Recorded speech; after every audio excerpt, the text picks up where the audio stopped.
आइए आज हम लोग एक मज़ेदार कहानी पढ़ने जा रहे हैं। कहानी है ए पिंच ऑफ स्नफ। इस कहानी को मनोहर मलगांवकर ने लिखा है। देखिए कहानी कहाँ से शुरू होती है, इसके समरी को हम लोग देखें। A pinch of snuff is a short story written by Manohar Malgaonkar. A pinch of snuff एक लघु कथा है जो मनोहर मलगांवकर द्वारा लिखा गया है। Mother announces that her brother Nanu Kaka is coming. माँ घोषणा करती है कि उसका भाई नानू काका आ रहा है। He will stay for 2 or 3 days। वह 2 या 3 दिनों तक रुकेगी। The narrator goes to receive Nanu Kaka. कथाकार नानू काका को लाने जाते हैं।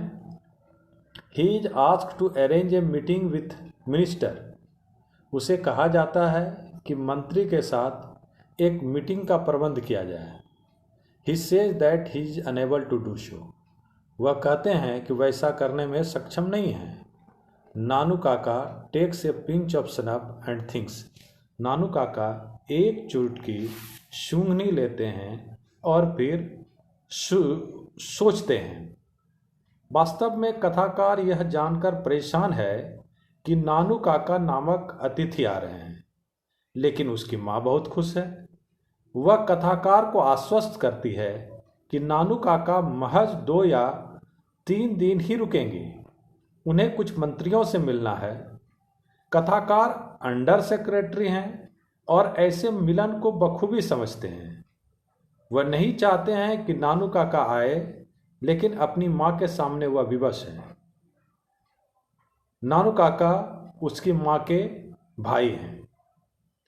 कथाकार प्लेटफॉर्म पर प्रतीक्षा कर रहा है। जब गाड़ी प्लेटफॉर्म पर आती है, वह नानू काका को द्वितीय श्रेणी के दरवाजे पर खड़ा देखता है। वह अभी भी पुराने ढंग के कपड़े पहनते हैं। कथाकार के आगे बढ़ने के साथ नानू काका उसे एक टोकरी थमाते हैं और उसे शीघ्र बाहर निकल जाने का निर्देश देते हैं। वह उनसे कहते हैं कि बाहर आकर मिलेंगे। वह कोई प्रश्न नहीं करता है और उनके निर्देश का पालन करते हुए स्टेशन के बाहर चला जाता है। नानू काका स्टेशन से निकलने में बहुत देर लगाते हैं। स्टेशन परिसर लगभग खाली हो चुका है। नानू काका एक टिकट निरीक्षक के संरक्षण में स्टेशन से बाहर आते हैं। वह बतलाते हैं कि उनके पास तृतीय श्रेणी का टिकट था, लेकिन तृतीय श्रेणी में जगह बिल्कुल नहीं होने के कारण उन्होंने उस सज्जन युवा व्यक्ति टिकट निरीक्षक के सहयोग से द्वितीय श्रेणी में यात्रा करने की व्यवस्था की थी।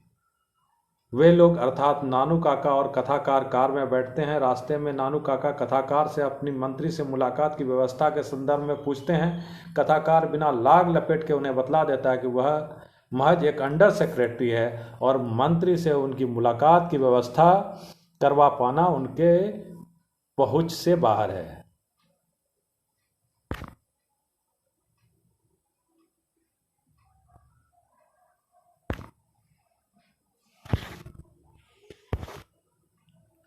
The narrator takes Nanu Kaka to North Block to see the minister. After 2 hours, he returns from the office. कथाकार नानू काका को नॉर्थ ब्लॉक ले जाते हैं मंत्री से मिलने के लिए। 2 घंटे के बाद वह वहां से वापस आते हैं। He abuses clerks. वह क्लर्क को गालियां देते हैं। While returning home, they meet Ratiram. लौटने के दौरान वे लोग रतिराम से मिलते हैं। He is the son of Sohan Lal Ratiram, the party boss in Delhi. वह सोहन लाल रतिराम का बेटा है जो दिल्ली में पार्टी का बॉस है। कथाकार की मां दरवाजे पर उन लोगों की प्रतीक्षा कर रही थी। वह नानू काका का हृदय से स्वागत करती है। उसने कथाकार के कमरे में ही नानू काका की व्यवस्था कर दी थी, इसलिए कथाकार को अपनी चारपाई पीछे के बरामदे में रखनी पड़ी थी। मां के कहने पर कथाकार ने अपने कार्यालय से अतिथि सेवा के लिए 2 दिनों का अवकाश ले लिया। वह नानू काका को नॉर्थ ब्लॉक लेकर जाते हैं। नानू काका मंत्री के पास चले जाते हैं और कथाकार बाहर प्रतीक्षा करने लगता है। 2 घंटे बाद काका वापस आते हैं। वह कुछ उद्विग्न है। मंत्री के कार्यालय में चपरासियों द्वारा किए गए व्यवहार से वह नाराज हैं। घर वापसी के दौरान उन लोगों को उनसे आगे निकलता एक व्यक्ति दिखता है। वह दिल्ली में पार्टी आलाकमान सोहन लाल रतिराम का बेटा है। यह जानकर काका सोहनलाल रतिराम से मिलने की योजना बनाते हैं। यद्यपि वह सोहनलाल को नहीं जानते हैं, तथापि वह बहुत ही चालाक हैं।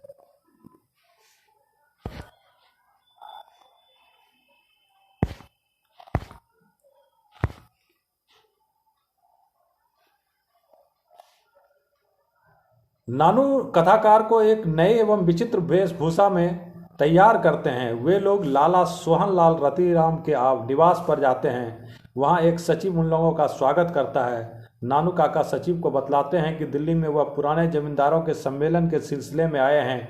इस बीच वह लाला जी से मिलना चाहते हैं। सचिव बतलाता है कि लाला जी बगैर पूर्व निर्धारित समय के शायद ही आगंतुकों से मिलते हैं।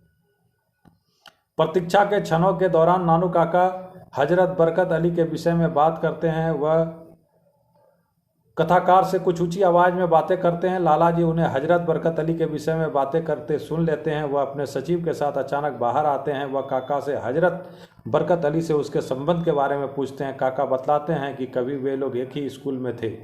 वह काका को सदैव एक बड़ा भाई के रूप में देखते हैं। उनकी राय लिए बगैर वह कोई निर्णय नहीं लेते थे। लाला सोहनलाल काका के बातचीत एवं व्यक्तित्व से काफ़ी प्रभावित होते हैं। उनको कुछ व्यक्तिगत काम है। वह अपने पुत्र के लिए राजदूत की कृपा दृष्टि चाहते हैं।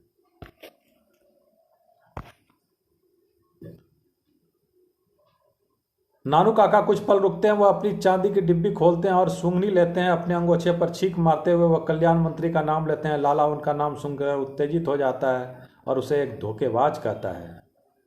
लाला ने उसे टिकट दिलाया, चुनाव में उसकी मदद की, उसे मंत्री बनवाया। बदले में उसने अपनी बेटी के साथ लाला जी के बेटे की शादी का प्रस्ताव ठुकरा दिया। वह अपनी बेटी के लिए राजकुमार चाहता है। नानू काका लाला जी को मदद करने का आश्वासन देते हैं। वे कहते हैं कि वह पुराने हजरत बरकत को उसी दिन लिखेंगे। उसके बाद वे लोग उस स्थान से चल देते हैं। उस शाम काका आश्चर्यजनक ढंग से शांत रहते हैं और रात्रि भोजन के बाद शीघ्र सोने के लिए चले जाते हैं, लेकिन सुबह में वह पुनः तरोताजा हैं। नानू काका goes to meet Sohanlal. Nanu काका सोहनलाल से मिलने जाते हैं। There he knows that Sohanlal and the ministers are enemies this day.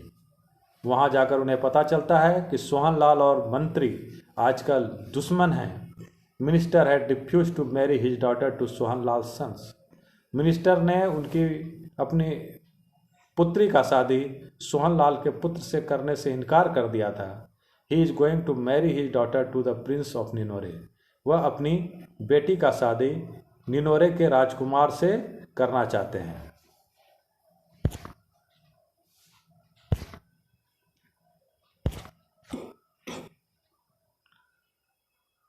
Nanu काका goes to the minister. Nanu Kaka मंत्री के पास जाते हैं। He ask for visitors book. वो विजिटर्स बुक मांगते हैं, आगंतुक का रजिस्टर मांगते हैं। He writes his name as the hereditary astrologer to the Maharaja of Ninore.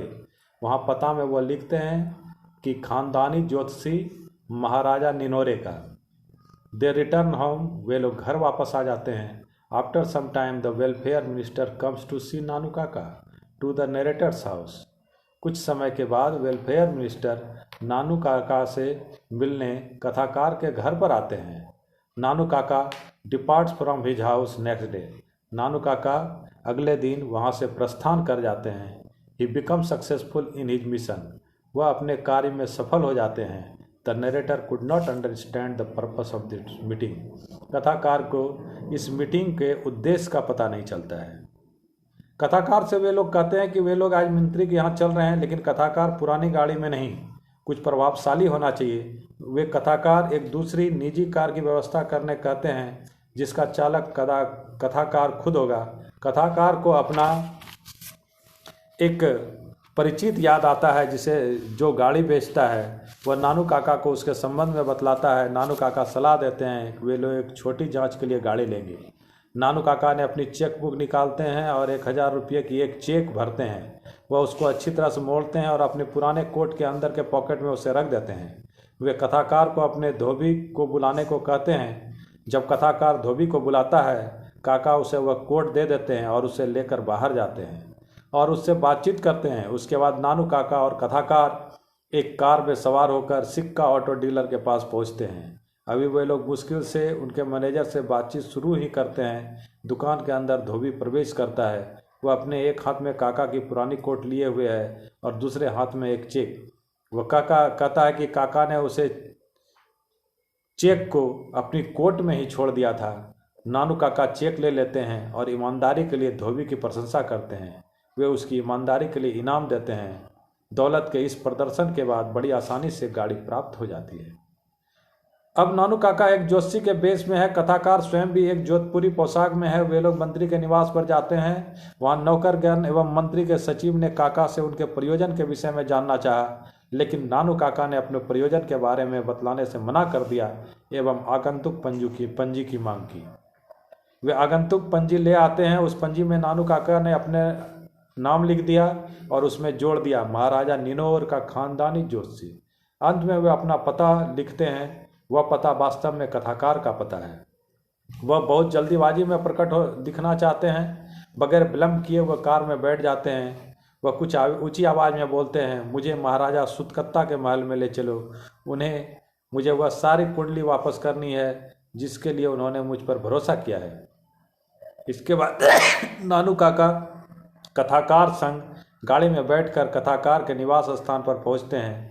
वे लोग अभी चाय खत्म ही किए हैं कि घर के सामने एक कार रुकती है। नानू काका हाथ जोड़े कल्याण मंत्री के स्वागत के लिए बाहर निकलते हैं जो उनसे मिलने आए हैं। नानू काका का कार्य पूरा हो जाने के बाद वे प्रस्थान कर जाते हैं।